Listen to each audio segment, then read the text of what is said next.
We're the middle children of history, man, with no purpose or place. We don't have a great war or a great depression. Our great war is a spiritual war, and our great depression is our lives.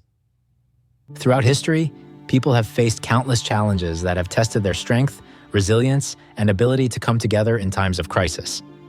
These challenges have often come in the form of economic hardships, like the Great Depression, or large-scale conflicts, such as World War I and World War II. In these defining moments, people from all walks of life united with common goals: to survive, to overcome adversity, to defeat enemies that threatened their way of life, and to protect the values and ideals they held dear. Despite the overwhelming difficulties, these struggles provided a sense of purpose and direction. When faced with such monumental challenges, people found meaning in their lives through their actions and their contributions to the collective effort. Even in the face of fear, loss, and uncertainty, the necessity to stand for something important gave them a reason to push forward. Whether it was protecting their loved ones, fighting for freedom, or simply enduring from one day to the next. These shared goals brought people together and created a powerful sense of community and solidarity. In such times, individuals found that their personal struggles were part of a larger narrative, one that gave their sacrifices significance and their efforts a greater purpose. This sense of belonging to something bigger than oneself provided not only motivation, but also hope. It reminded people that despite the pain and suffering, their lives mattered, and their contributions could make a difference. The drive to preserve what was good and to fight for a better future infused their lives with meaning, even amidst the hardest of circumstances.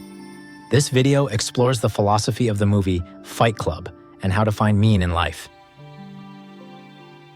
People in the past fought wars not only for survival, but for their beliefs. Different ideologies clashed in major wars.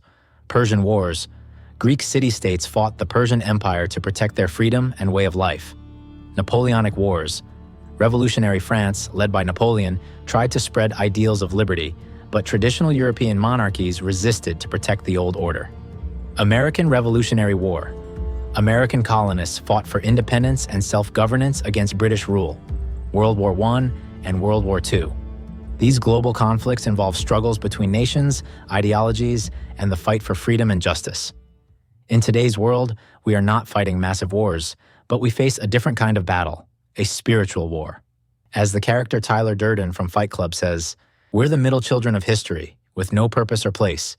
We don't have a great war or a great depression. Our great war is a spiritual war, and our great depression is our lives." Fight Club, a book by Chuck Palahniuk and a film by David Fincher, explores these ideas.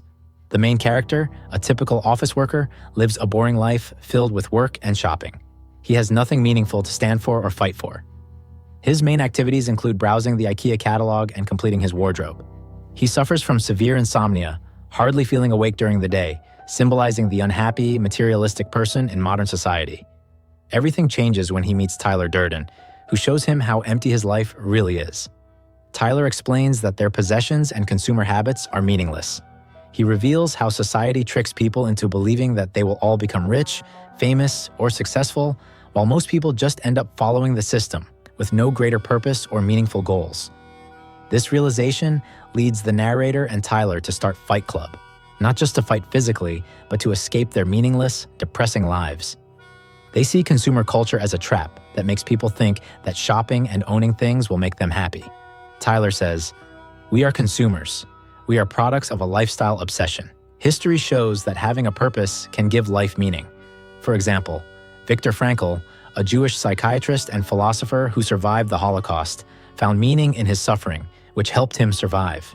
During the Crusades, people fought to take back the Holy Land, driven by a strong sense of mission and higher purpose. In contrast, today's society is often focused on materialism. Early in Fight Club, the narrator shows us his obsession with buying furniture from IKEA, believing that possessions define him. He asks, "What kind of dining set defines me as a person?" This obsession highlights how empty his life is. He tries to fill this emptiness with material possessions, believing that working jobs we hate to buy things we don't need to impress people we don't like is what life is about. Tyler criticizes this mindset, saying, "We have no great war. We have no great depression. Our great depression is how our consumer society has turned us into people who have lost their way, who think shopping will make us happy." Although Fight Club was released in the 90s, its critique of consumer culture is even more relevant today. Many of us still live from one short-term pleasure to another, chasing wealth and material success as the ultimate goal. We are more focused on becoming rich, famous, or successful than on improving humanity or making the world a better place. This focus on self-optimization and short-term pleasure often leaves us feeling empty and disconnected. So what can we do now? Instead of fighting endless inner battles, we can choose to connect with others, build strong relationships, and create a sense of community. By forming meaningful connections, we can support each other, share our experiences, and reduce feelings of isolation. Thank you for watching.